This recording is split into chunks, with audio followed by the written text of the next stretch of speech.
Good morning, friends. This is Sudhanshu Shekhar Ponda, Assistant Professor in Commerce, School of Management, Centurion University of Technology and Management, Bhubaneswar. So, friends, today we will discuss one of the most important chapter, most important aspect, you can say, from management accounting point of view. So that is standard costing.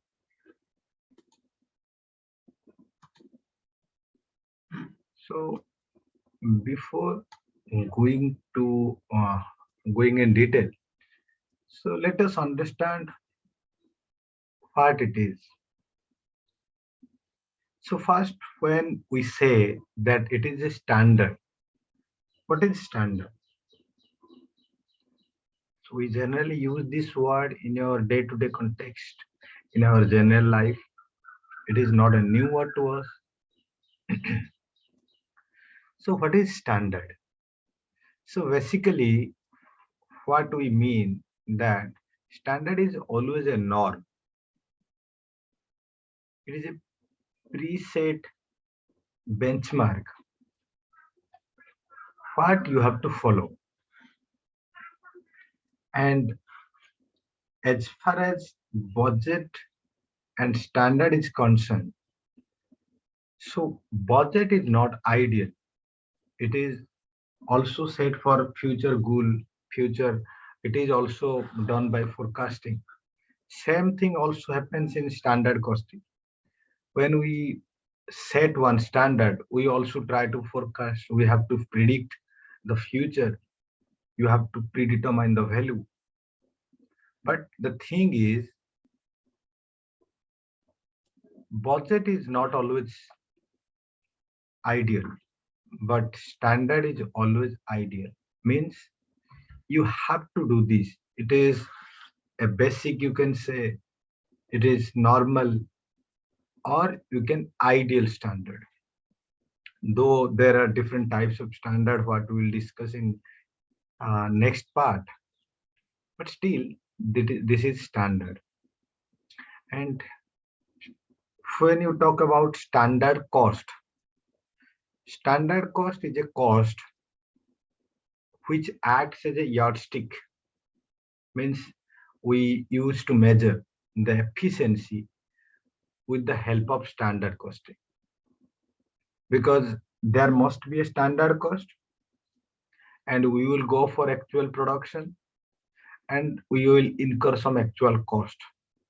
So we will compare that standard cost with the actual cost, and then that way we can measure the efficiency of an organization. If one organization is incurring more cost than standard cost, that you can say that is an efficient organization.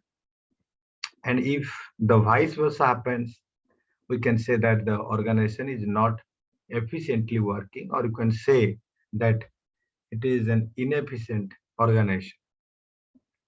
So that is all about that.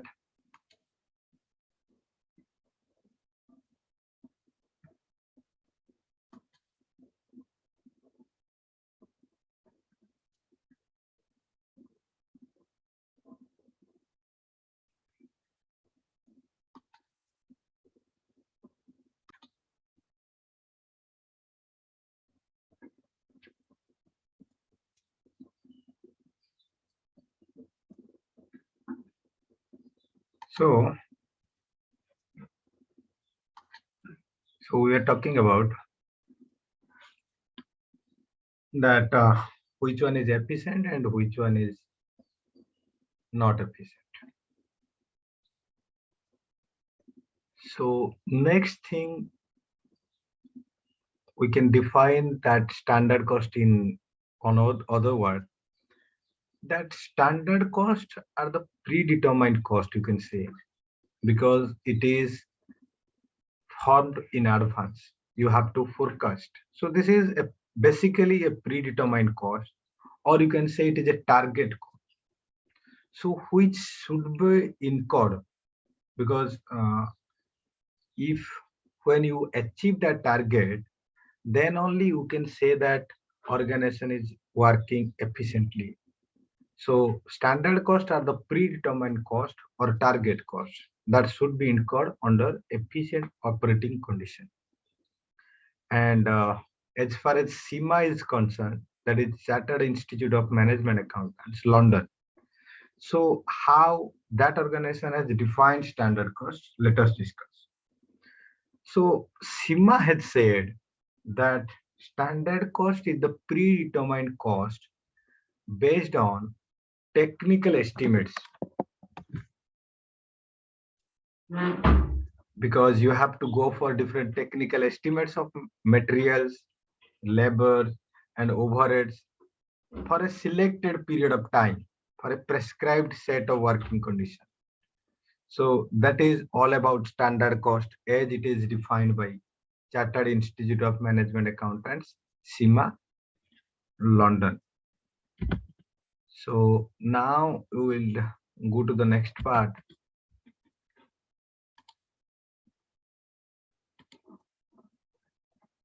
So what is the concept of this standard costing?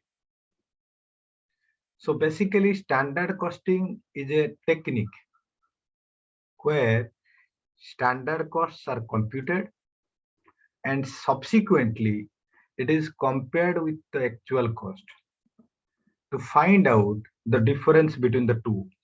Means what is the difference between standard cost and actual cost, that is find out. So that difference, that deviation is find out.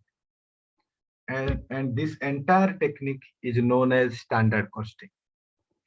And whatever the difference you will get from standard cost and actual cost, that difference is known as variance.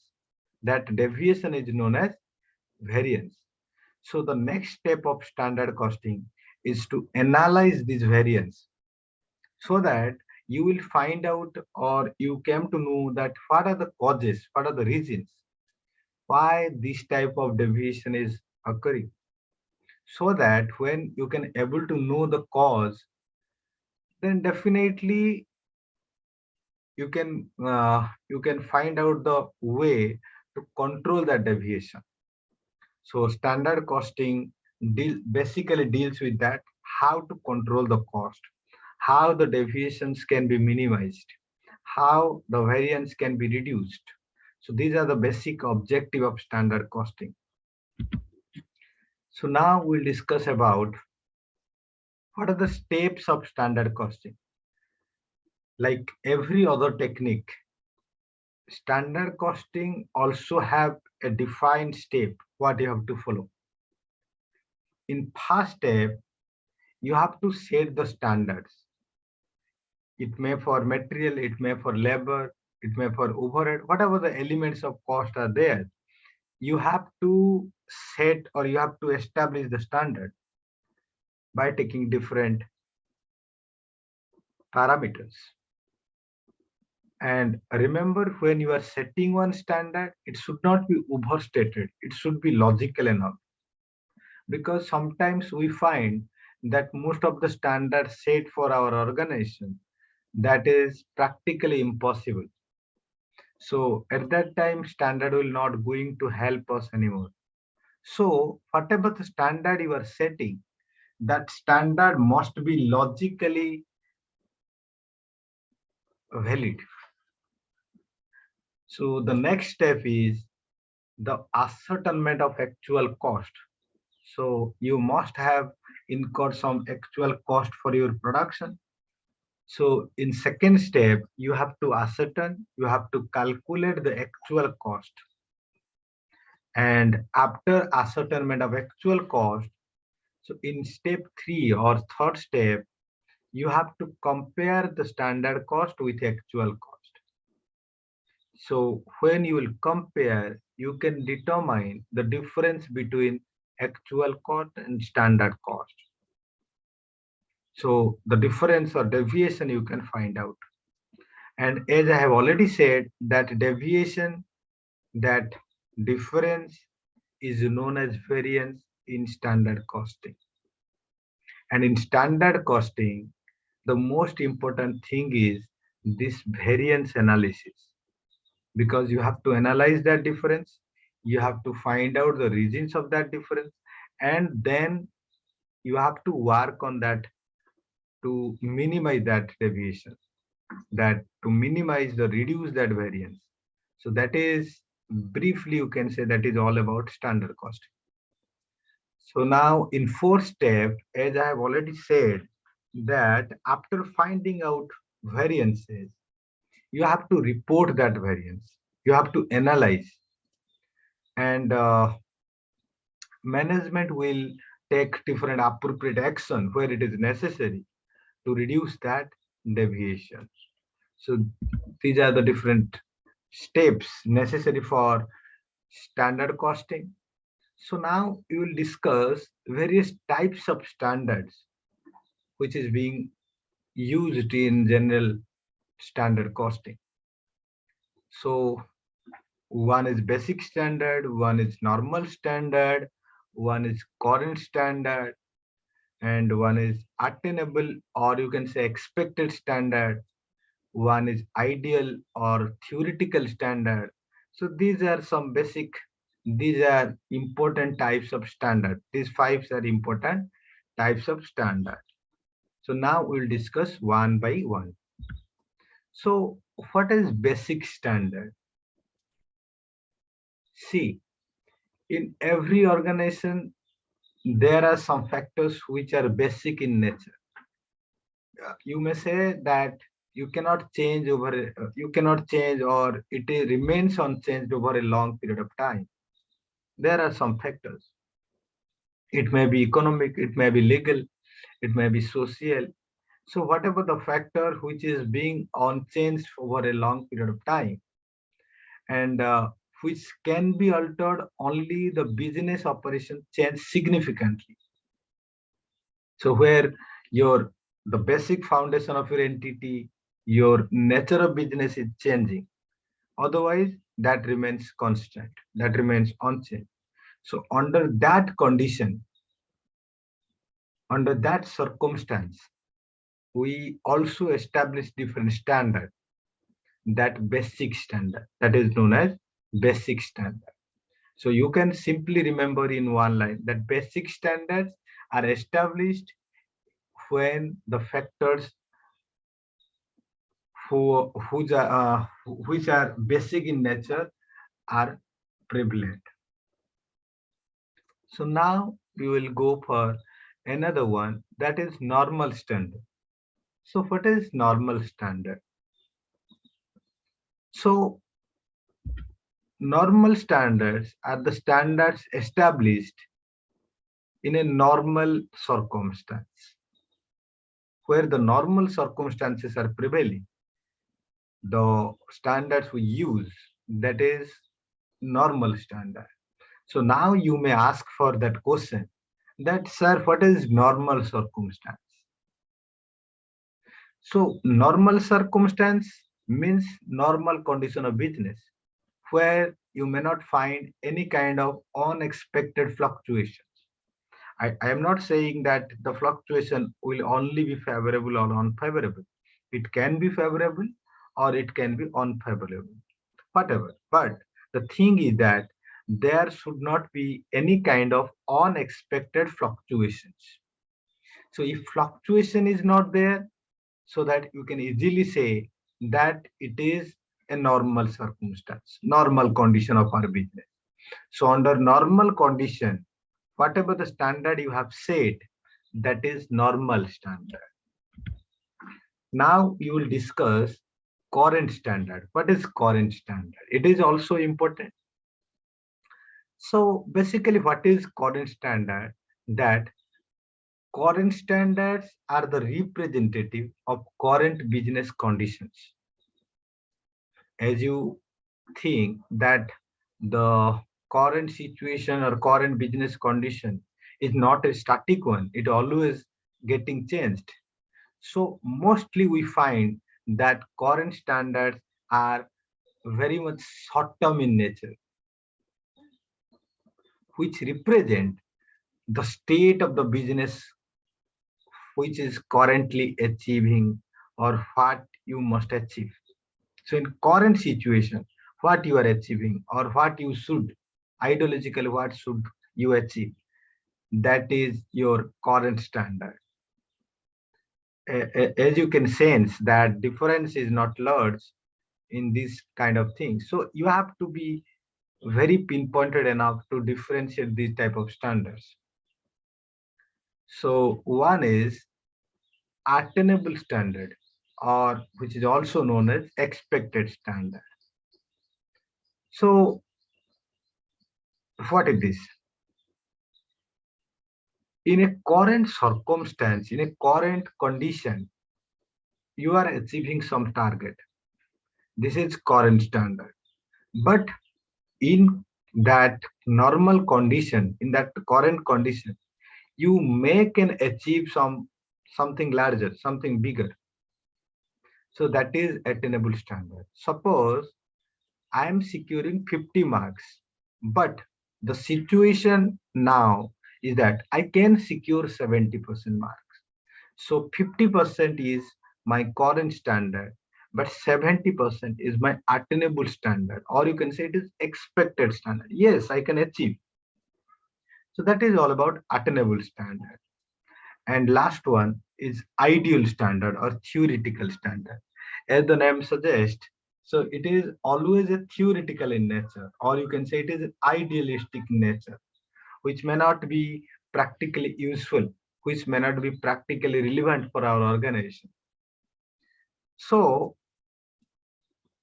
basically, what is ideal standard? So as I have said that there must be a basic condition of organization. There can be a normal condition. Similarly, there can be an ideal condition of business also, where everything is running good, where everything is running at the optimum level with an ideal balance, nothing more, nothing less. So that is you can say that is the ideal condition of business, where you do not want to go for anything more or anything less. So that is ideal condition. So in ideal condition, whatever the standard you are setting, that standard you can say that is ideal standard or theoretical standard. But as you can say that ideal condition is not possible, or you can say that it is not easily possible. So if the condition is not easily possible, so then the standard is also cannot be easily possible. So that's why it is known as theoretical standard or ideal standard. Anyway, so we will move to the next part of our discussion. So now we'll discuss various advantages of standard costing, as it is an important technique of management accounting. So what are the advantages for which we will inculcate standard costing in our system? So basically, standard costing helps in effective cost control. So as I have already said that by using standard costing, you can find out the deviation, you can analyze the deviation, you can suggest some corrective measures, corrective actions, so that cost can be minimized, cost can be controlled. So it is the most important benefit of standard costing, that it helps in effective cost control. And next one is standard costing also helps in planning. Suppose you are planning to do something, one standard is set for that. So which regulates our future action. So in broad sense, you can say that standard costing is also helping us in making plans for our organization, for the smooth conduct of our business, for growth. So that is all there. So now we can say that standard costing also increases efficiencies, because when you will set one standard, you can analyze the deviance where the difference is arising. You can find out some deviating areas, deviating fields, deviating departments, deviating branches. So the functions which are making deviations. So when you came to know that, so your role is not ending there. You will either plan to stop that function, or you will do something to reduce the deviations.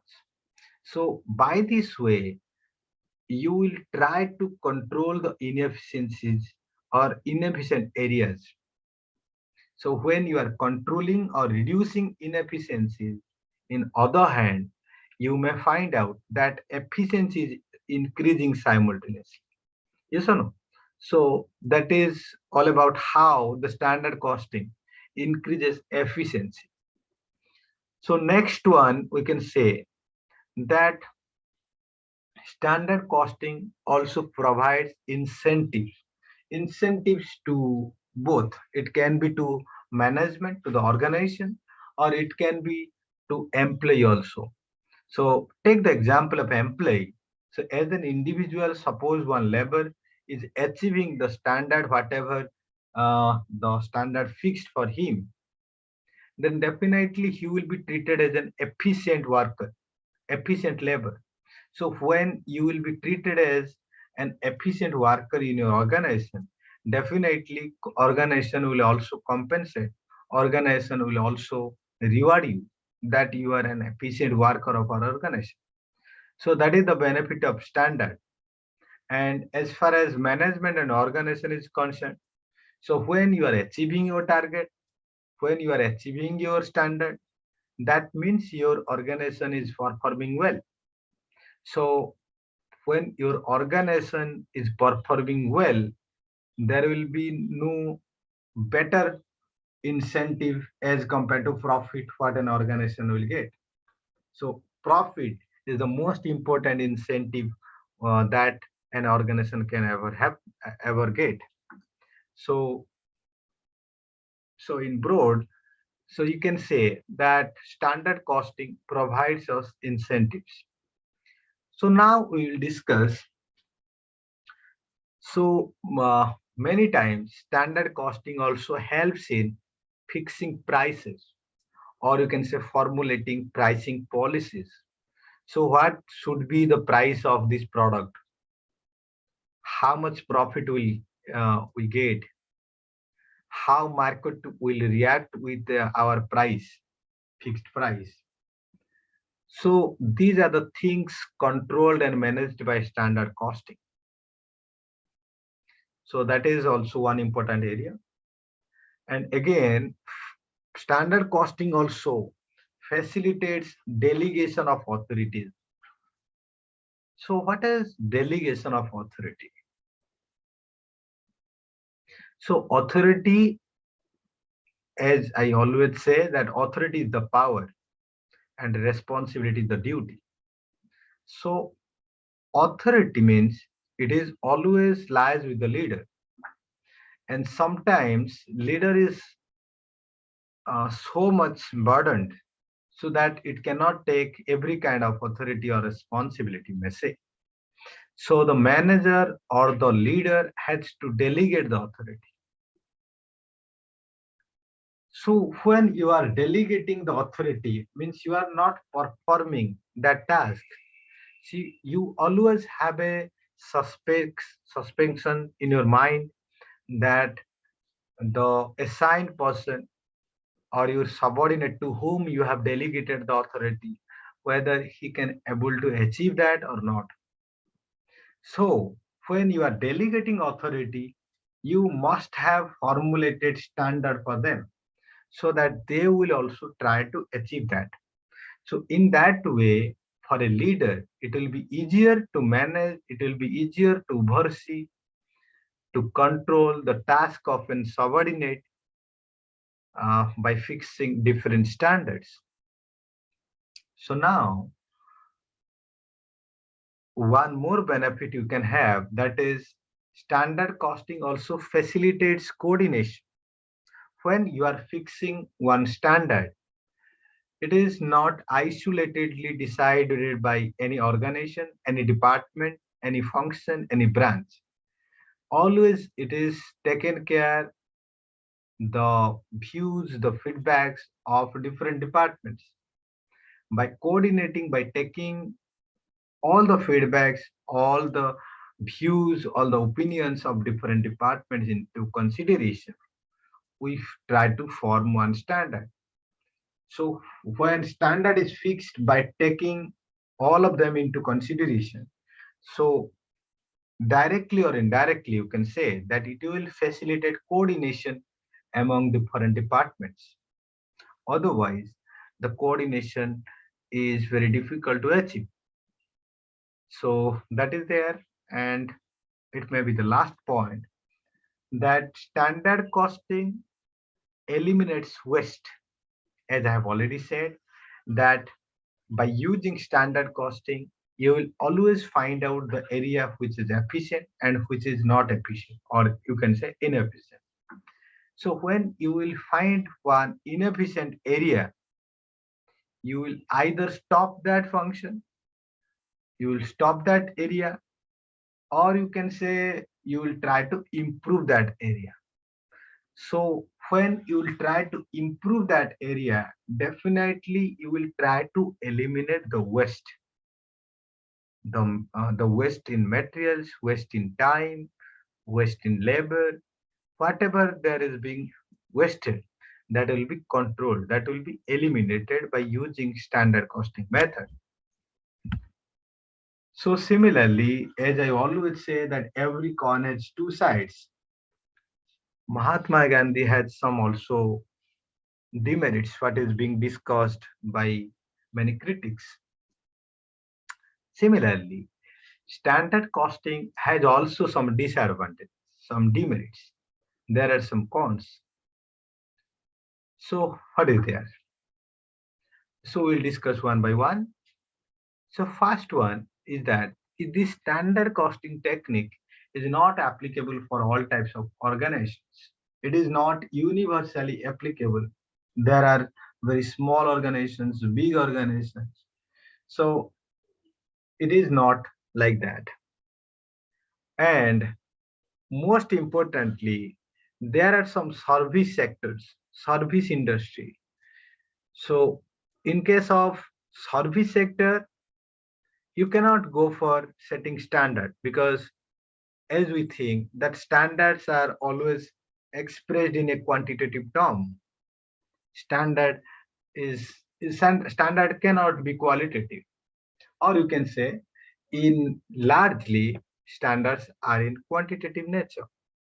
So standard costing may not be applicable for all type of organizations. There are some organizations who cannot implement this standard costing. That is one a limitation standard costing have. So next one will say that about staff, existing staff.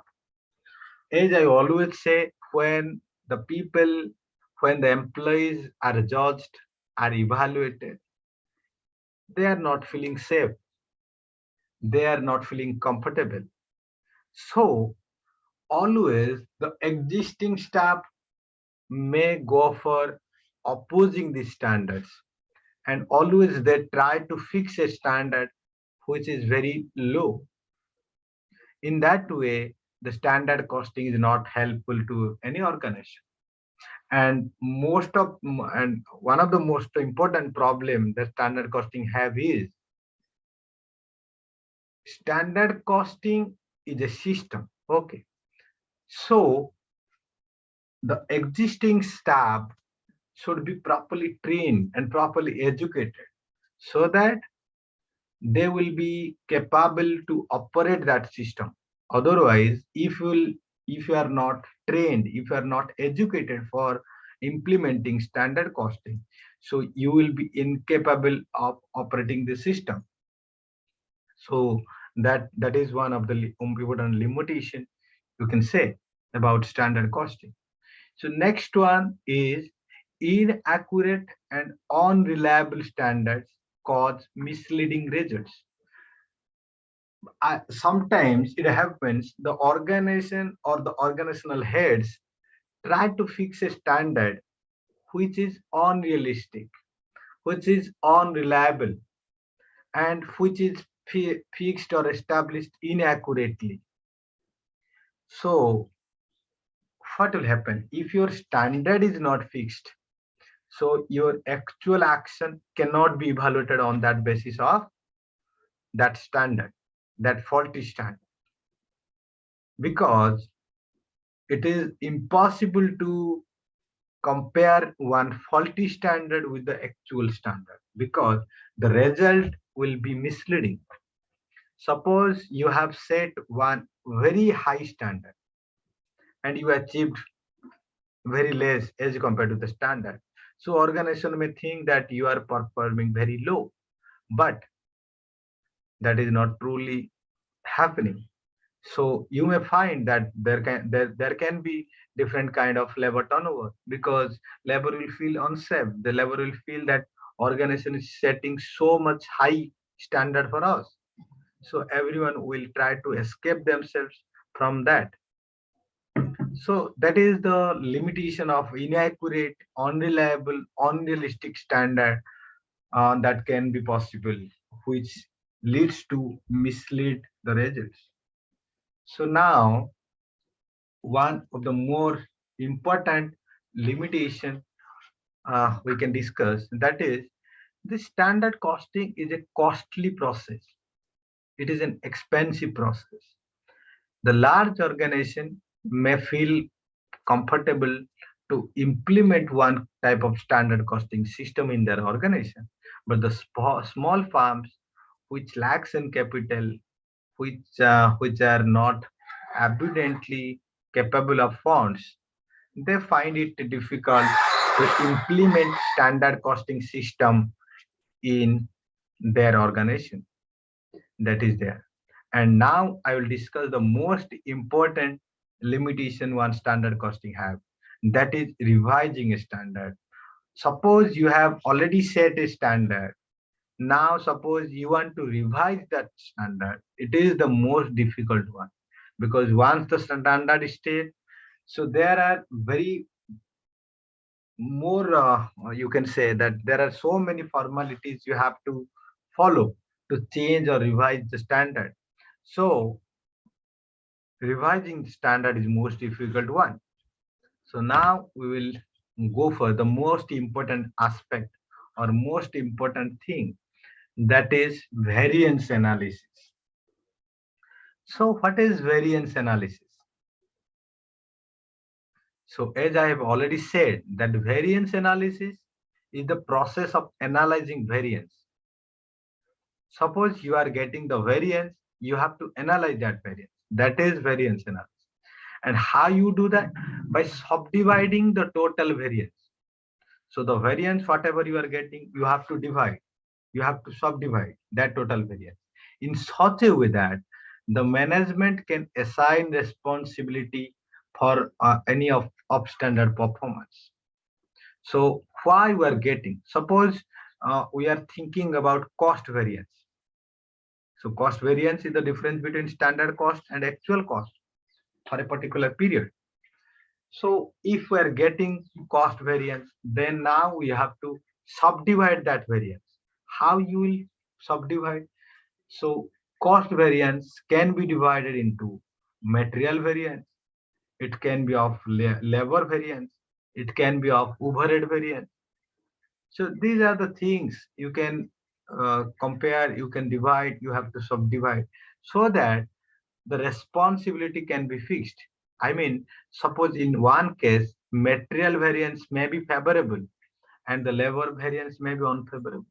So that if you will fix the responsibility on material variance or material department, it will not be logical. It may not be judiciously possible. So you have to analyze that difference. You have to analyze that deviance in that way. You have to subdivide the total variance, and then you will assign the responsibility where it is lacking. So as I have already said, the variance is broadly can be two types. It can be favorable, it can be unfavorable. So where your actual cost is less than standard cost, it is known as favorable, or you can say credit variance. On the other hand, where the actual cost is more than standard cost, suppose you are incurring some more cost as compared to standard cost, that difference, you can say, that is unfavorable, you can say, that is adverse, you can say, that is debit variance. So broadly, this is favorable and this is unfavorable. So you can say that any variance that has a favorable effect on profit, that is favorable variance, and any variance which has an adverse or unfavorable effect on profit, that is unfavorable variance. So these are two types of variance you can have. So now, as I have already discussed, that total cost variance can be divided into three types of variance. One is material cost variance, one is labor cost variance, and one is overhead cost variance. So we will discuss one by one. So material cost variance. So in material cost variance, we'll discuss about material price variance, material usage or quantity variance. So in case of material usage or quantity variance, there are also two more variance: material mix variance, material yield variance. So these are 3-4 variants you have to study while studying material cost variance. And remember, material cost variance is occurring due to the deviation or fluctuations uh, in any aspects relating to material. Okay, that that way you can define that.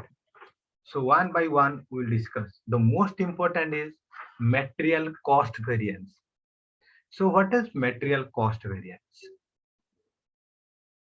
So as the name suggests, the material cost variance is the difference between standard cost of actual output and actual cost of actual output. You can simply say that it is the difference between standard cost and actual cost. That is material cost variance. And material cost variance can be calculated by using one formula, one particular formula, that is, as it is mentioned in the slide, that standard quantity for actual output into standard price, that is one element. Actual quantity into actual price, that is another element. So you have to deduct, we have to find out the difference. So if you will alphabetically remember this formula, so you can say that standard quantity into standard price, that is standard cost, that is one bracket, and minus the actual quantity into actual price, that is actual cost, that is in one bracket. So by this way you can find out what is material cost variance. I will solve one problem as example in next part. So now the second one is material price variance. So what is material price variance? So material price variance is occurring due to the difference between standard price and actual price. Here actual quantity is fixed. So the formula you can use, that standard price minus actual price, that is that you can put in a bracket, multiplied by actual quantity. So SP minus FP in a bracket multiplied by AQ, that is material price variance. So now we'll discuss about material usage or quantity variance. So suppose you have determined that suppose you are producing one product which needs two things. Suppose you are producing tea. Okay. So you need some tea elements, and you need some sugar, you need some milk. So whatever the standard you have set, that may not actually be possible. The quantity may be different. So quantity for sugar may be different. Quantity for milk can be different. So that is all about material usage or quantity variance. So how you can calculate material usage or quantity variance? So material usage or quantity variance can be calculated by using a simple formula. You have to remember, that is standard quantity for actual output. So whatever the actual output you are producing, for that, what should be the standard quantity? Suppose you have planned that for preparing bread of 30 piece, you need 1 kg of flour.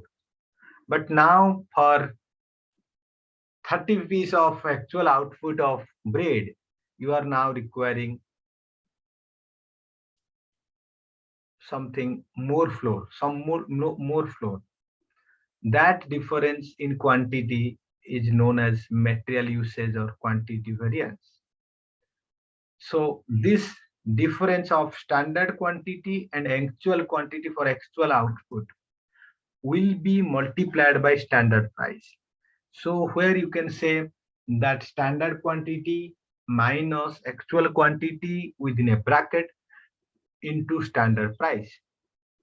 And always you have to check, and you will find out that this MCV, that material cost variance, is equal to material price variance plus material usage variance. Because if the total variance is 10, you can subdivide that variance into two, which is possible for price variance, which is for usage variance. So in that way, you can subdivide, you can assign the responsibility. So now one of the most important variants, what I have wrongly given as example in last case, that is all about material mix variance. Because when you are preparing one product, you may not need only one type of material. You may need, there are minimum 2-3 types of materials you need. So where you are using 2-3 materials, 2-3 types of raw materials, the quantities of that cannot be same. The quantities can be different. It can be different from standard. So in that way, how you will calculate that material mix variance? So generally, material mix variance is calculated by using a particular formula, that is revised standard quantity minus actual quantity, that you can put in a bracket, into standard price. So what is this revised standard quantity? So as I say that your quantity will be revised. So that is revised quantity, revised standard quantity. Okay, suppose your actual, so let me put the formula to find out what is RSQ or revised standard quantity. Then you can understand. So basically what is RSQ is, or how you can find out RSQ is standard quantity of the one material. Suppose material A by total of standard quantity of all material. Suppose you have 3 types of material, A, B or C, A, B and C, and you need 10 kg of total, and out of 10 kg you need A only of 3 kg. So 3 kg divided by 10 kg into total of actual quantities of all materials. So whatever the all materials are there, what is the actual quantity? So that by that way you can find out what is revised standard quantity. And how you will calculate material mix variance? Remember the difference between this RSQ or revised standard quantity and actual quantity. That difference will be multiplied by standard price. So actual quantity is there, revised standard quantity is there. So why this revised standard quantity? Why you are requiring more? Why you are requiring more, you can say, quantity? So the difference between RSQ and actual quantity, that will be multiplied by standard price. So by that way, you can calculate material mix variance. So next one is material yield variance. So what is material yield variance? So material yield variance is, now we will not discuss about input. Now we will discuss about output. That is all about yield. So how you will find out the material yield variance? So for calculating material yield variance, you need one particular type of formula, and that is actual yield minus standard yield for actual input. That means how much you are actually yielding and how ideologically what you should yield for your actual input. That is all about standard yield for actual input. The difference you can find out from them, and then you have to multiply that difference with the average standard output price, or you can say that ASOP. So here two things are important. Actual yield is with you.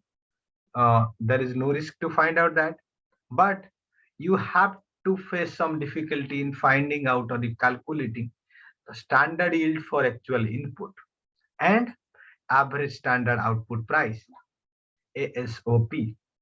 Okay, one by one, we'll discuss how you can calculate those things.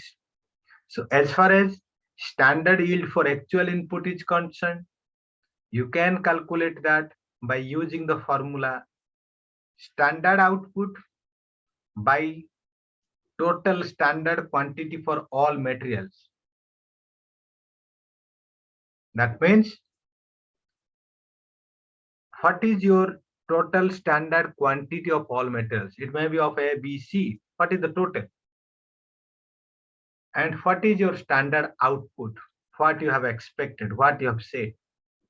So you have to divide that. Then you will multiply total actual quantity of all material. I mean, how much material you are really spending, how much material you are really investing, you are using. That is total AQ of all materials. So if you will multiply the difference with the total AQ of all materials, that way you can easily calculate, you can easily find out what is the standard yield for actual input. So one part is over. The next part is ASOP, or you can say average standard output price. So what is average standard output price? Basically, when you are saying that average standard output price, that is also calculated by using a particular formula. So what is that formula? So formula is the standard cost of standard quantity of all materials. So whatever the materials you are using, you must have a standard cost quantity of that, and you have to find out the standard cost of that standard quantity of all materials that is there. Then you have to divide standard output. And how will you find out the standard cost of standard quantity? Simply you can multiply the standard quantity into standard price. So you can say the formula of ASOP is standard cost quantity into standard price within a bracket. Then you have to divide that value with standard output. That is all about material yield variance. Now we'll discuss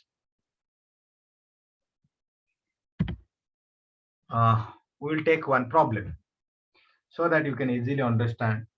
There will be a separate practice session, but here only I will give one example so that you can correlate the theory aspects of standard costing with this problem and how this is uh, solved in reality. So the question is, the standard cost card shows the following details related to the materials needed to produce 1 kg of groundnut oil. So suppose you have to produce 1 kg of groundnut oil. You need this kind of things. So quantity of groundnut oil required is 3 kg. Price of groundnut oil is rupees 2.5 per kg. Actual production data are given as follows. So production during the month 1000 kg. Quantity of material used 3500 kg. Price of groundnut oil is 3 rupees per kg. So what you have to calculate? You are required to calculate the material cost variance, the material price variance, and the material usage variance. So this is the question for your reference. Now we will go to the solution part. So first one is material cost variance. So as I have already said, material cost variance is the difference between standard cost and actual cost. And how will you calculate standard cost and actual cost? Standard cost can be calculated by using the formula standard quantity into standard price. So here standard quantity is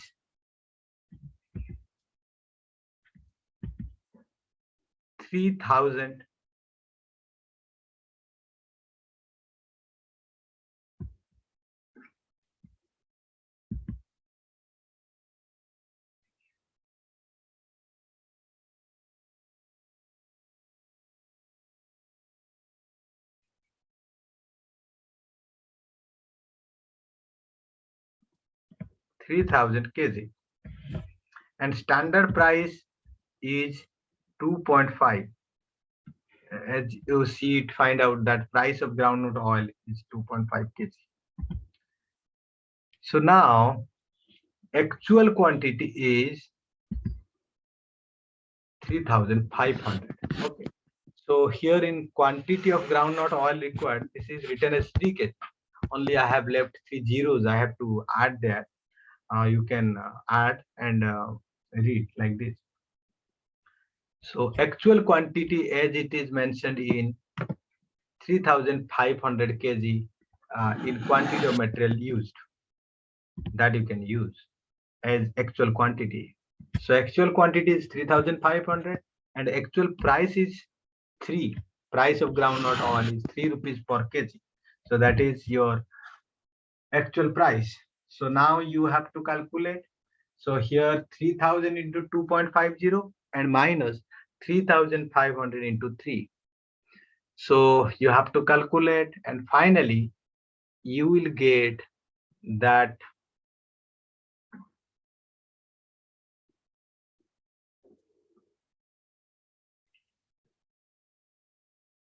rupees 3000 is the difference. Rupees 3000 is the difference.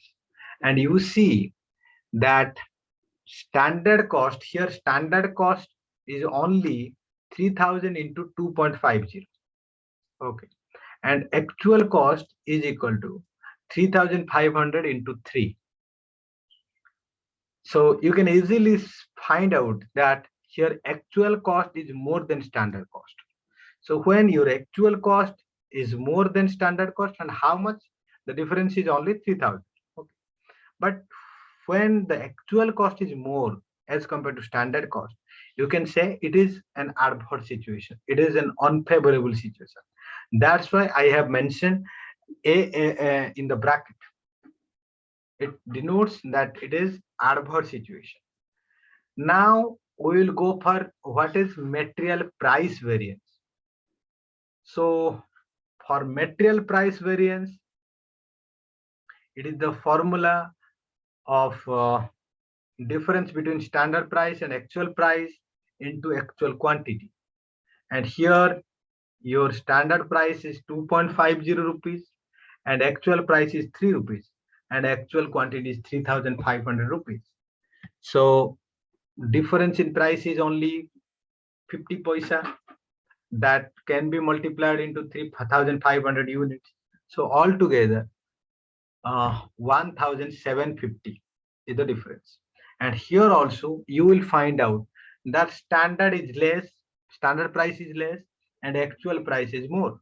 So that you can say that here also, as actual price is more and standard price is less, the price variance is also there. That is also adverse. Because suppose you have expected that uh, we will purchase 1 kg of material at 2.50 paisa, but when you are really purchasing, you have to incur 3 rupees per kg. That means the price has been increased and you are paying some extra money, and that extra money is your price variance, and that you can say it is an adverse situation. That's why it is denoted as A, that is mentioned as A. So now the last one, that is material usage variance. So what is material usage variance? So material usage variance is the difference between standard quantity and actual quantity multiplied by standard price. So here your standard quantity is 3,000 units and actual quantity is 3,500 units. So difference is 500 and that is minus 500, and standard price is 2.50. So minus 500 into 2.50, that is minus 1,250. Or you can say when the figure is coming in minus, that means it is adverse. So that's why I have written 1,250 and bracket, within bracket I have mentioned A, that is adverse. Okay. So this is there. And if you want to check that whether material cost variance is equal to material price variance and usage variance, that is also possible, because your material cost variance is 3,000 adverse and your price variance is 1,750 adverse and your usage variance is 1,250 adverse. If you add 750 and here 1,250, that is 3,000 adverse. So that is equals to material cost variance. So now the thing is, we'll decide the what are the reasons of material variance, why this kind of variation, why some kind of deviation in material is arising, what is the difference between that. So one by one we will discuss. The most important deviation you can find out, that is due to change in basic price, because as you know, the price in your market are not fixed, they are changing every day. In every second you may also find some products the price of which are changing. So price is the most important cause of this material variance, because the price variance is one of the most important form of variance. And next one is sometimes we also fail to purchase anticipate standard quantities at appropriate price. Suppose there is a appropriate price and we cannot purchase the whatever the standard quantities we have forecasted, we have anticipated. So that is fail to purchase anticipate standard quantities. That is also one of the most important reason why this material variance is arising. So next one is use of substandard material. When you use substandard material, there will be some waste, there will be some defective, there will be some spoilage. So in that case, your actual quantity uh, of output will be less. So yield will be less, though your input is more, but output will be less. So in that way, you can say that you will have one kind of yield variance. That is that is also one important part of material variance. And next one is ineffective use of materials. So everything, everywhere, if you are not using something properly, or you are ineffectively using something. And in this case also, if you are using some materials ineffectively for producing, suppose tea, you are not using properly milk, properly sugar. So you may also find that that may also lead to one kind of variation, one kind of variance that we have already discussed. That is, you can say, that is material mix variance, or that is material usage variance. So that also forms, that also constitutes one of the important aspect of material variance. That is also one important reason. And next one is pilferage. So what is pilferage? So you may find that in every organization, there can be a situation of small sum stealing situations. So people who are working there, they will involve themselves in stealing something. They will take some materials without informing anyone, or you can say they will take material for their own purpose for a wrong intention. So that is pilferage. When the stealing quantity is not big, or you can say the stealing quantity is less, that you can that is termed as pilferage. You can say small steal. Okay, so these are some reasons of material variance, and we'll discuss next what is labor variance.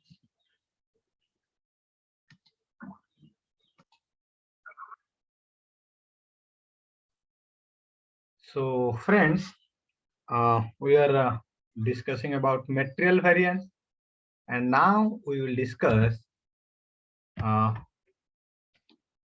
labor variance. So as far as labor variance, we will find basically three types of variance there. One is labor cost variance, one is labor rate variance, and another is labor efficiency or time variance. So what is labor cost variance? So here also, the labor cost variance is the difference between standard cost and actual cost. And here the cost is with respect to labor, not relating to material. Okay, as it is in material cost, it is relating to material. Now it is relating to labor. So here, how can you calculate LCV, or you can say labor cost variance? So you have a particular formula for it, that is standard hours for actual output into standard rate per hour. That can be multiplied minus, within a bracket you can multiply another two, that is actual hours and actual rate per hour. So by the so if in brief I have to say, that is within bracket sh means standard hour into standard rate bracket minus, within bracket, actual hour into actual rate. So this is all about labor cost variance. And what is labor rate variance? So labor rate variance is, it is wrongly written as LCV, but correct it. This is LRV. Okay. So what is LRV? So here you have to find out the difference between standard rate and actual rate. Actual rate. So what should be the standard rate and what is actual rate? You have to find out the difference out of that. Then you have to multiply that with the actual hours. So whatever the actual time you are taking to produce the same as expected. So that is all about labor rate variance. So you can say the formula is SH into SR within bracket minus AH into AR within bracket. Then another one, that is labor efficiency or time variance. What is labor efficiency or time variance? So here you have to find out the difference between time means hour. What is the standard hour and what is the actual hour? You have to find out the difference between that. Then you have to multiply with standard hour. So as it suggests, the difference of time variance. So here you have to find out the difference between standard hour and actual. In labor rate variance, this is rate variance. So you have to find out the difference between standard rate and actual rate. So rate, you have to find out the difference of rate. So when you can able to calculate these three, then you can check that the LCV is equal to LRV plus LEV. LCV is equal to labor cost variance, LRV is equal to labor rate variance, plus LEV is equal to labor efficiency or time variance. This is all about labor variance. So we can take one problem as an example. Suppose question is, from the following information, calculate direct labor cost variance, where your standard wage rate per hour is ₹5, standard time is 1000 hours, and actual wage rate per hour is ₹6, and actual time taken is 980 hours. This is your question, and you have to find out different labor cost variance.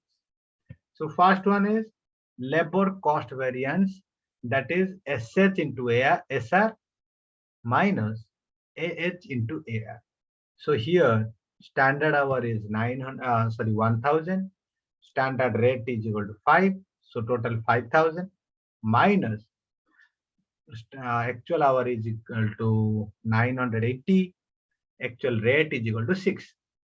So that is 5880. So 5000 minus 5880, that is ₹880, that is adverse. That is adverse because your standard cost is greater than, actual cost is greater than standard cost. So the situation is adverse here. So next we'll find out labor rate variance. So your standard rate is ₹5, actual rate is ₹6. Then you have to multiply with actual hours, and here actual hours is 980. So ₹5, ₹6, difference is minus ₹1 into 980 hours. So that is ₹980, and that is in negative. That means it is also adverse. So what is labor efficiency variance? So here your labor efficiency variance, your standard hours for actual output minus actual hours. That you have to find out first. You have to find out the difference between standard hours for actual output and actual hours. And then you have to multiply that with standard rate. And here your standard hours is equal to 1000 hours and actual hours is equal to 980 hours. So you have difference is equal to 20 hours. And here standard rate is ₹5. So 20 into 5, that is 100. And here the deviation is in positive figure. So you can say that it is a favorable variance. So altogether, if you will calculate that your labor cost is equal to 880 and labor rate variance is equal to 980, and here it is 100. So 980 minus 100 is equal to 880. So here also your the LCV is equal to LRV plus LEV. So remember, it will always satisfy. Otherwise, you can assume that whatever the problem you have solved, that is incorrect, or it involves some sort of mistakes. So why these reasons of labor variance? So here main important reason is time. So time related issues are always there. Suppose light is very much high in some part of time, and in some part of time darkness is there. So as far as light is concerned, your production capacity will also increase and decrease. So always there will be a time related issues. There are some other issues relating to time also. You can find it from your books. Then change in design and quality standard. So whatever the production you are doing, whatever the product you are producing, there must be a design, particular design, and you must have a quality standard. So while maintaining that quality standard or while incorporating that design, you may find some changes. You may have to go for changes time to time because, as you know, everything is changing in this environment. Nothing is constant. So you have to change. You have to change the product. You have to change the marketing strategy. You have to change the price. You have to change the quality, whatever the utility you are making out of that. You have to change everything. You have to change. So when you are changing something, then definitely you will get and you will find out one kind of deviation from there. And third one is low motivation. And as you know, that motivation plays a vital role in production capacity. Suppose one person is highly motivated, then definitely you will find that he person will take less time to produce same quantity of production. But where the employee is not motivated, or you can say less motivated, you will find that that concerned person will take more time to produce the same quantity of production. So that is all about low motivation. And it also, you can say, impacts the variance. Here, your production quantity will be minimized, reduced, so that will indirectly create one vacuum, and that is labor variance. And another one, that is poor working condition. As I have already discussed, poor working conditions, there are some specific conditions required for production, that is hygienic level in working place, light factor, you can say ventilation. These are some factors which are positively affects the production quantity. Suppose light is less, your production will be less. Suppose ventilation is not there, production will be less. Suppose your you can say, suppose you do not find sufficient time for your rest, or there is no interval, then that also affects. As it is mentioned in Hawthorne experiment, we generally study that in management chapters, Hawthorne studies. So Professor Hawthorne has said that these are some physical conditions, these are some working conditions which also affects the quantity of production. So here also, if you are finding any kind of labor variance, that may be due to this poor working condition. Then improper scheduling and placement of labor.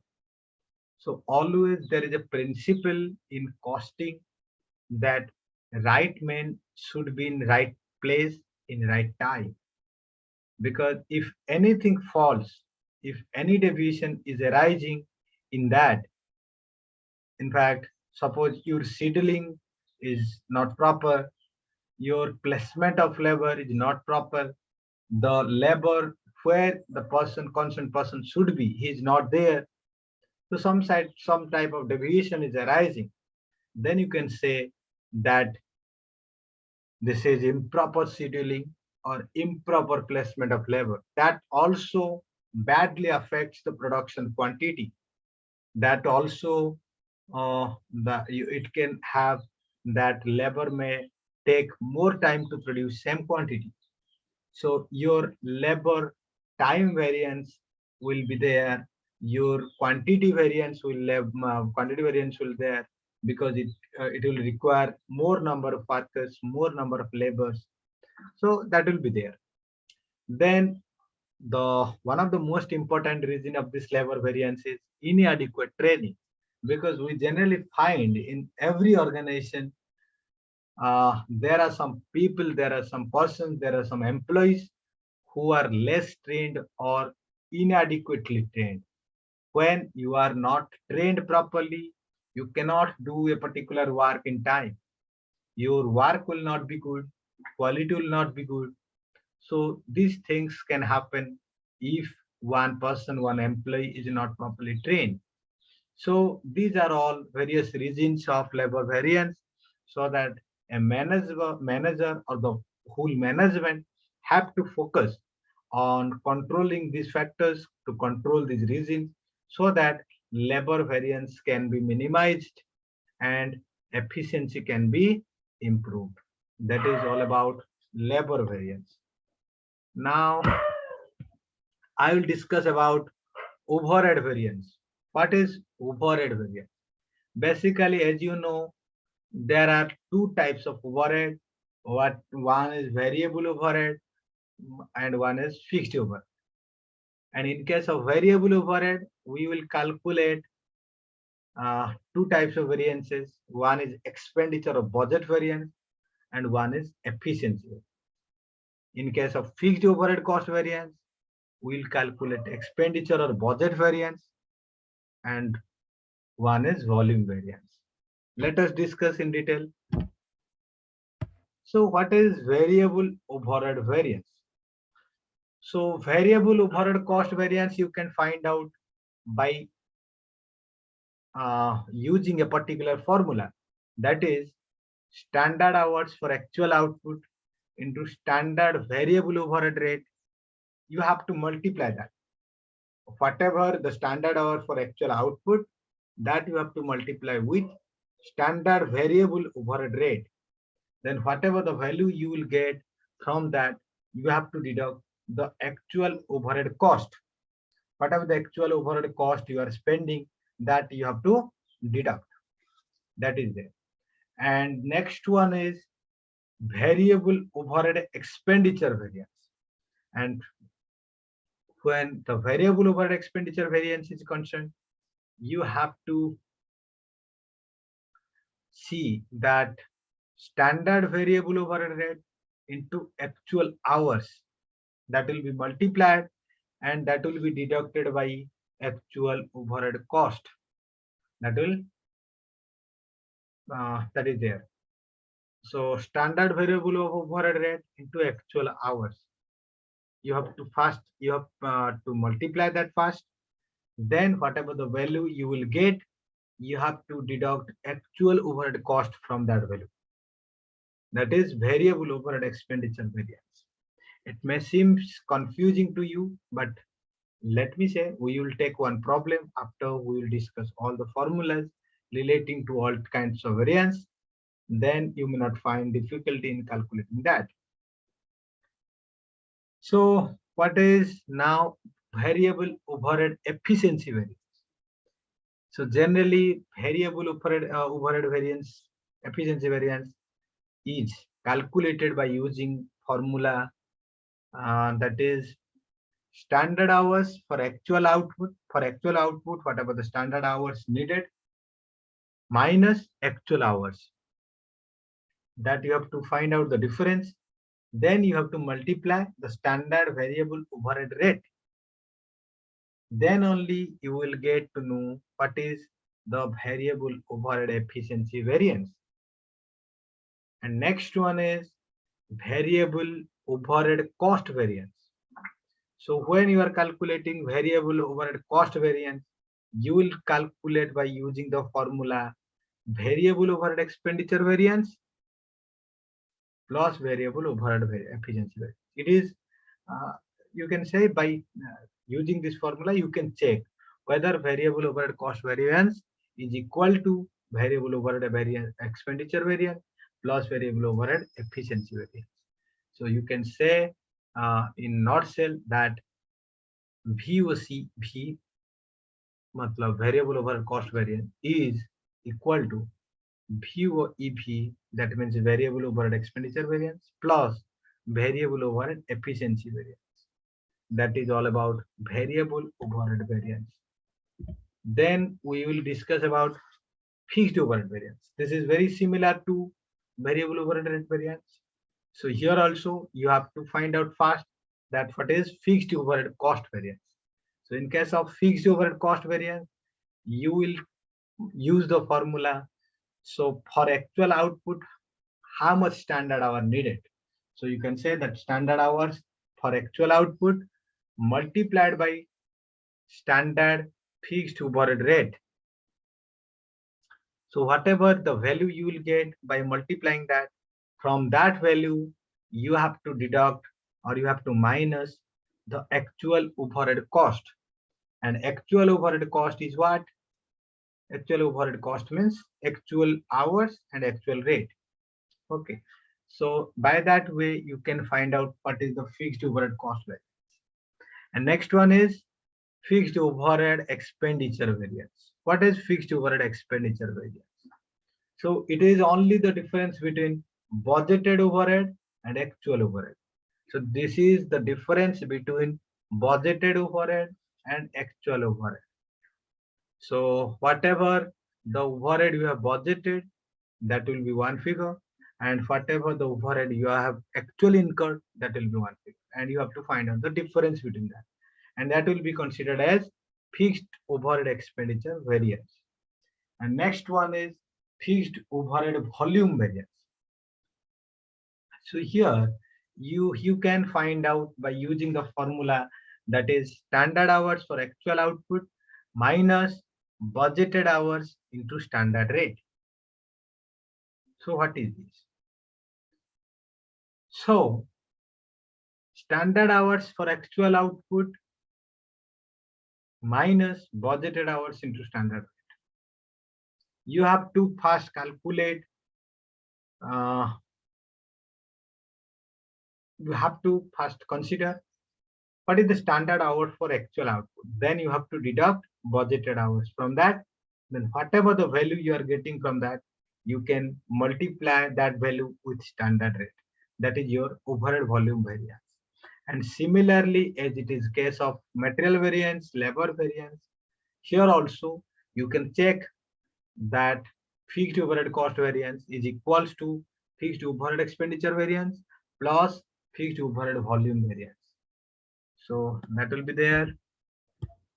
So problem. So what is the problem? You can take one problem as example so that you can easily understand what is that. So suppose here budgeted hours for month of March is 180 hours. Suppose you have budgeted that there will be 180 hours, and standard rate of article produced per hour is 50 units. So whatever the rate of article produced per hour, that is 50 units. Then budgeted fixed overhead. So budgeted fixed overhead is rupees 27,000, and your actual production is 9,200 units. I think one more zero is there. You can excuse me. Then actual hours production is 175 hours, and actual fixed overhead cost is rupees 28,000. So here you are required to calculate overhead cost variance. So let's go to the solution part. So here is your solution. First, you have to calculate overhead cost variance. As I have already said, that overhead cost variance is the difference between actual overhead cost minus standard overhead of actual output. So here your actual overhead cost is 28,000. And as far as standard overhead of actual output is concerned, standard overhead here unit is actual unit is 9,200, and rupees 3 is your rate. So you can find out 28,000 minus your 9,200 into 3, that is 27,600. So 28,000 minus 27,600, that is rupees 400. And here this is unfavorable. Why this is unfavorable? Because your actual overhead cost is more than standard overhead cost. So this is one unfavorable situation. Now you will discuss about standard overhead rate per hour. So what is standard overhead rate per standard overhead rate per unit. How? So you may not have asked this question. So how, where and how I got these three, because it is not in the question. So first you have to calculate what is the standard overhead rate per unit. How you can calculate that? You have 27,000, that is your budgeted fixed overhead. That can be divided by 180 hours. What is 180? Now 180 is your budgeted hours into 50. And what is 50? Now 50 is your standard rate. So 180 into 50, that is 9,000. You can divide 27,000 by 9,000, that is rupees 3. And from that only I got that rupees 3. By using that, you can calculate standard overhead for actual output as it is calculated in the first line. So now we will discuss and explain how you can calculate overhead expenditure variance. So I have already said it is the difference between actual overhead and budgeted overhead. So it is the difference between 28,000 and 27,000, because you have budgeted fixed overhead cost 28,000, you have budgeted fixed overhead 27,000. Okay, so you have both budgeted and actual that you can use. So 28,000 minus 27,000. Here also difference is coming 1,000. That is also unfavorable. Why? Because here actual overhead is more than budgeted overhead. So when you have actual overhead is more than your budgeted overhead, that is, you can say that is an unfavorable situation. So that's why I have mentioned in bracket that it is unfavorable. So overhead volume variance. Next one is overhead volume variance.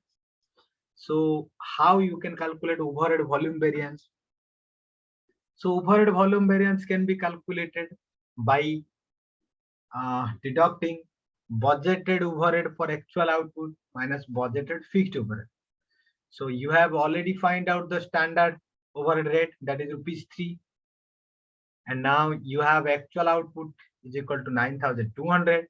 So you can multiply that. So now you will get 27,600 minus budgeted fixed overhead that is already given, that is 27,000. So 27,600 minus 27,000, the difference is now coming 600 rupees. And here you will find that budgeted overhead for actual output is less than budgeted fixed overhead.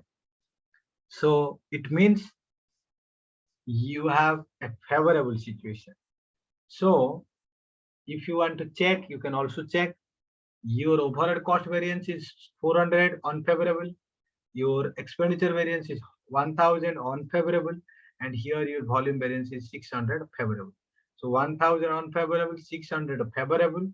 So altogether 400 unfavorable. That is overhead cost variance. By this way, you can check. Now, what are the difference between, what are the reasons of this overhead variance? Because without knowing the reason, your analysis and interpretation cannot be over. And without analysis and interpretation, standard costing is meaningless. So what are the various reasons of overhead variance?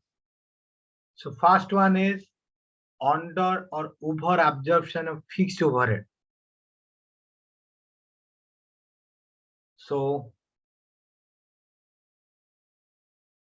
we have discussed what is absorption and what is allocation, what is apportionment in costing, cost accounting chapters.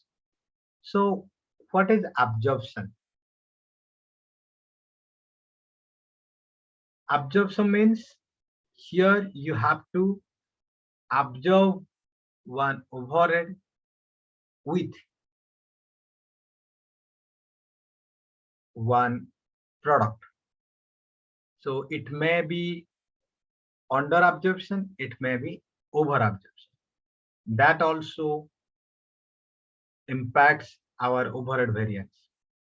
So sometimes we have a situation like fall in demand. Suppose your demand will be less, and or improper planning, you cannot plan properly, or your planning does not go well. In that case also, you will find that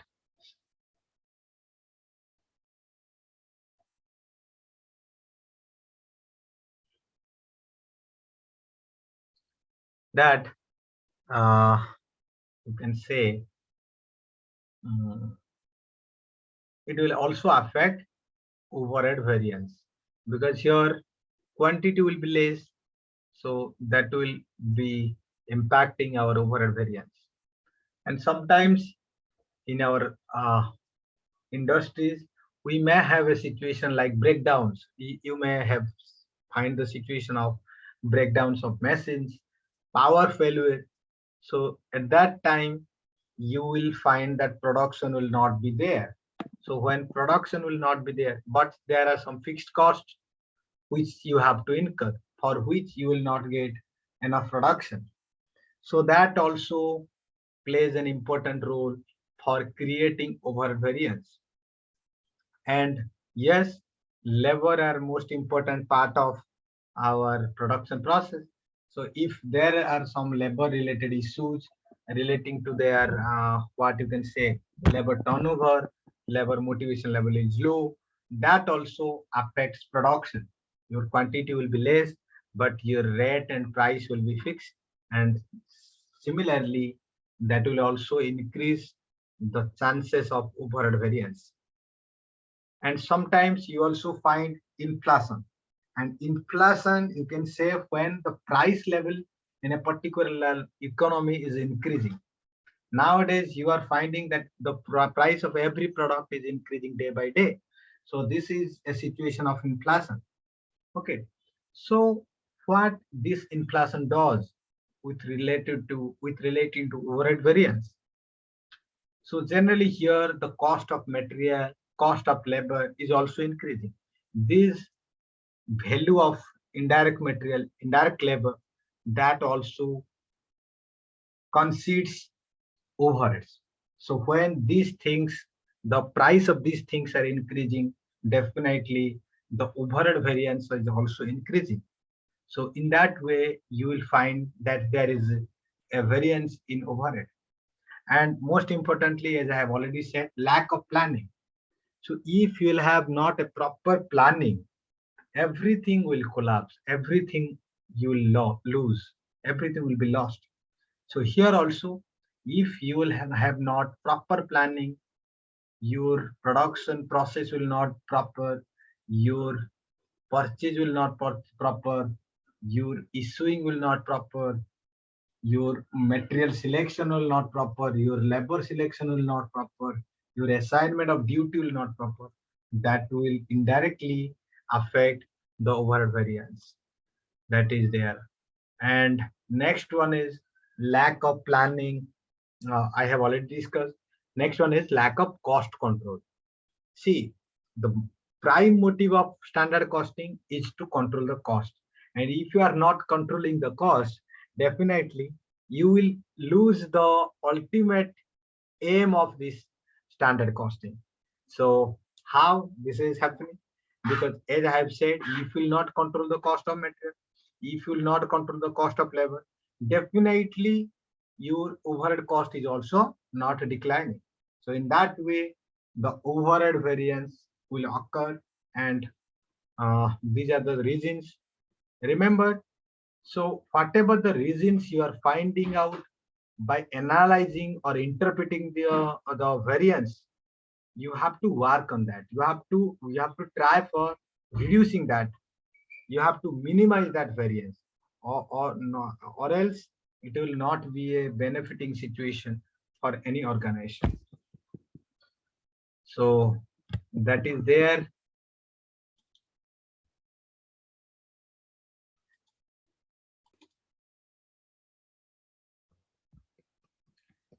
So now we will discuss about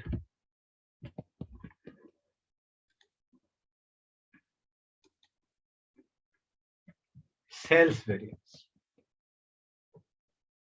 So it is not the cost.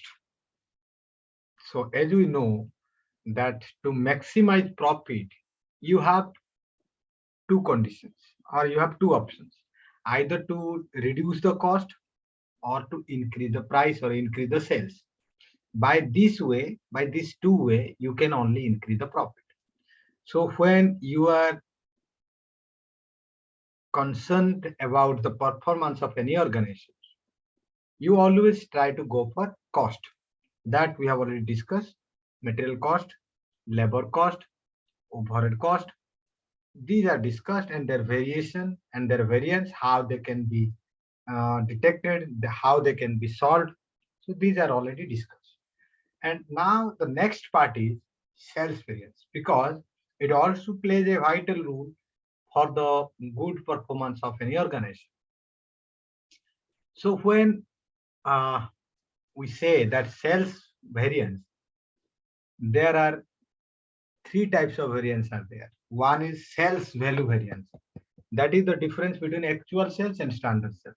You are not required to think much about it. The formula is very simple. You have to see what is the standard sales and what is the actual sales, and you have to find out the difference. This is value variance. And what is price variance? Price variance, as the name suggests, it is the price variance. So you have to find out the difference between actual price and standard. Then you have to multiply the actual quantity. Then that will be your sales price variance. So one more thing is there, that is volume variance. What is volume variance? As the name suggests, this is volume variance, and you have to find out the difference between quantity, actual quantity and standard quantity. So then you have to multiply the standard price with that difference of actual quantity and standard quantity. That will be your volume variance. And here also you can check that sales value variance is equal to sales price variance and plus sales volume variance. So that is there. And there are so many other variants are also there. One is sales margin or profit variance. So sales margin profit variance is, you can say, you have to find out this by using a particular formula, that is actual quantity into actual profit per unit. You have to calculate it first, that is actual profit. Then you have to calculate standard profit. How you can calculate that? Standard quantity into standard profit per unit. By that way, you can calculate standard profit. So after calculating actual profit and standard profit, you have to find out the difference between actual profit and standard profit. That is all about sales margin or profit variance. So there is another one, that is sales margin price variance. So as the name suggests, it is price variance. So here you have to calculate the difference between actual profit per unit and standard profit per unit. You have to find out the difference. Then you have to multiply that difference with the actual quantity sold. That is, you can say that sales margin price variance. Now we will discuss about sales margin volume variance. So here also, as the name suggests, volume variance, you have to find out the difference between actual quantity and standard quantity. Then whatever the difference you will get, you have to multiply the standard profit per unit with that deviation. Then only you can find out what is the sales margin volume variance. Let's take one example.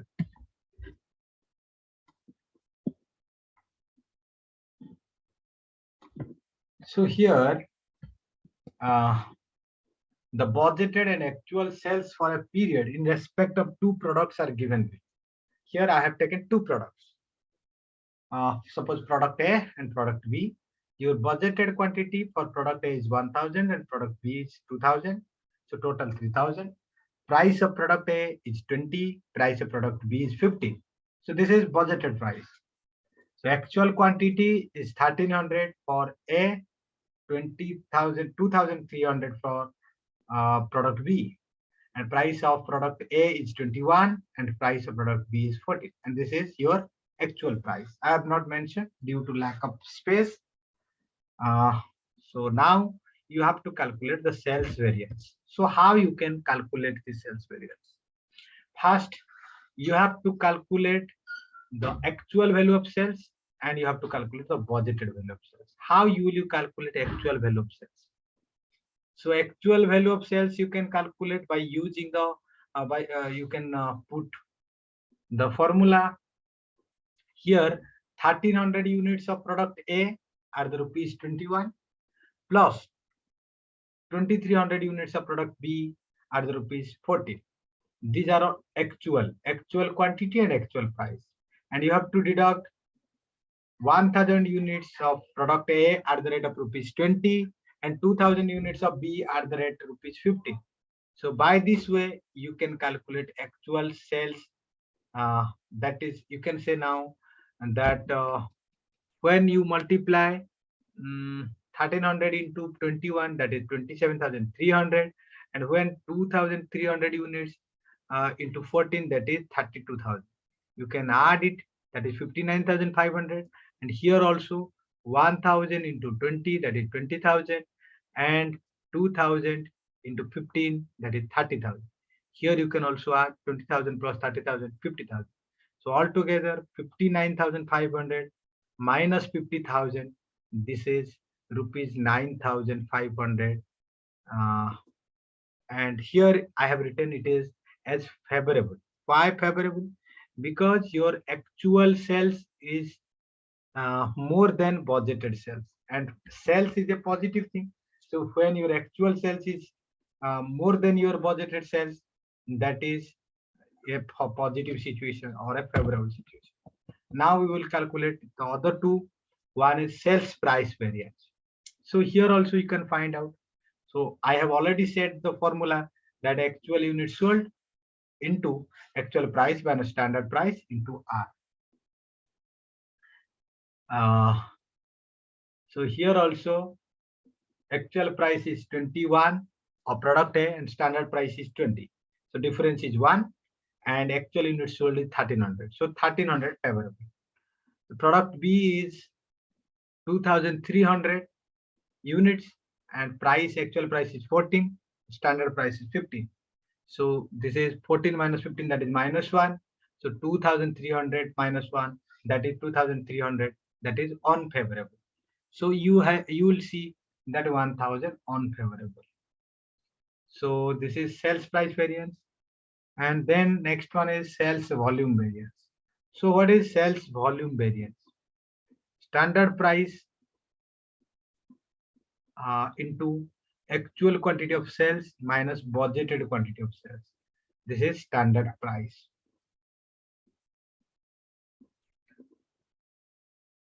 So for product A, standard price is rupees 20 and actual quantity is 1300 and budgeted quantity is 1000. So 1300 minus 1000, that is 300. 300 into 20, that is 6000. And here it is a favorable one. And for product B, the actual quantity is 2,300 and actual sales is 2,000 units. So difference is 300 units into 15 rupees, that is your standard price. So 15 rupees into 300, that is 4,500 favorable. So altogether 10,500 favorable. So this is all about how you can calculate sales value, sales volume variance. So now we'll discuss what are the various reasons of this sales variance. Generally, you will find that the price of product is increasing or decreasing, because price of any product is not constant in a market. Everything is changing. So that is the main reason of sales variance. And next one is change in market size. Suppose today you have 1,000 target customers. Your market size is big, but you cannot say that it will be continue forever. Suppose tomorrow your market size is decreasing to 500 only. That means your target customers or your potential customers is now decreasing from 1000 to 500. So it is, you can say that it is becoming half. Then when the market size is also decreasing, the sales variance also arise. It is not the thing is that only changes in due to market size in terms of decreasing. Sometimes market size also may increase. That may be the also reason of sales variance. So again, a part of that, you also find out there is a change in market share. So how this is possible? So in case of market share, suppose there are, suppose you will take the example of Dhupakati, Agarbatti. So in Agarbatti market, you will find there is Swarna Champa, there is Samaj, there is Madhukunj. There are 3-4 types of suppliers. So you will see that which organization have how much market share.